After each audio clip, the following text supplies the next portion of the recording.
Right, in this video we're going to be doing attendance, okay? Perhaps this video is going to be slightly longer than usual because it's not so easy, okay? Pay attention. So, let's find one of my students here in the search box. Okay, there we are. Click there.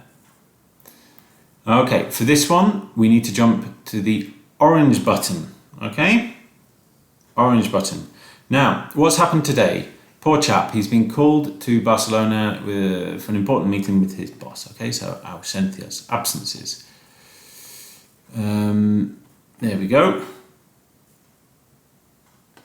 We need to add an absence. So we click on this little pen icon here, okay? Add an absence. There we are.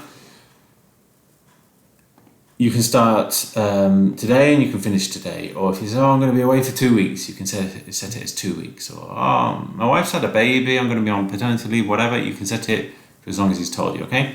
But in this case, it's just 1 day. Whoopsie whoops. No, can't travel back in time. There we are. Today's the 12th, okay? This box here, for me, it's justified, okay? He's told me that he's going to a meeting. If he just doesn't appear in class, if he just doesn't turn up and I've been waiting there in Teams for an hour, he's not there, I would click on unjustified. But in this case, he's told me, okay? So you need to set that there. That box is always clicked, that's very important. Leave that box clicked, okay? So I can say, meeting with his boss in Barcelona. There we are. Then you need to say, oh dear, that's the class that's affected, okay? Because the longer his absence, the more classes will be affected, okay? Click, click, click, click, click, okay? But in this case, it's a CT just for today. Click that one there, save your changes. So that is how we deal with CTs. The session is still in my planning, okay? Because it's a CT.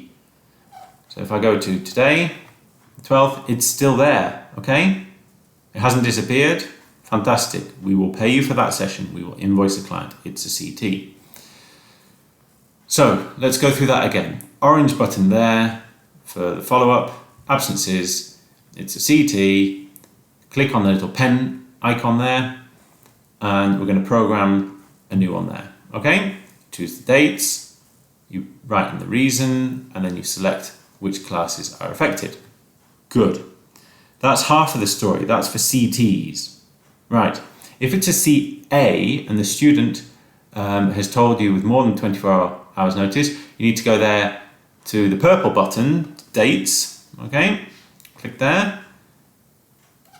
And there is no way to drag and drop. You cannot drag and drop that date, okay? So, you will need to rubbish bin that date there and plan a new one. Imagine he says, oh, instead of Thursday, I can do it next Monday, okay? And then you plan another one there by clicking. You see it's gone blue? In the morning, with me, blah, blah, blah. Okay, good, excellent. Right, that will not save your changes unless you click there, okay? That's the final and most crucial step. You need to save your changes. Right, let's go through that again. We're on the purple button and we click on dates and prices, little pencil icon. You cannot drag and drop at the moment, probably in the future, probably that functionality will be added. You can't drag and drop, so you need to rubbish bin, you need to delete that one, and you need to add the next one, okay? Where that is. Most crucially, you save the changes. Okay, so that's how you deal with CAs. We've done CTs in the orange button and we're doing CAs in the purple button. Right, fantastic. Now let's go over to the front office, the campus, and you'll find that in attendance signing. Okay, so attendance signing. Oh my gosh, that's today. I haven't signed it. Very bad. Okay, it was a CT. I'll put AW to prove that I was there, but he cannot sign it because we've recorded his absence. He's in Barcelona. There we go.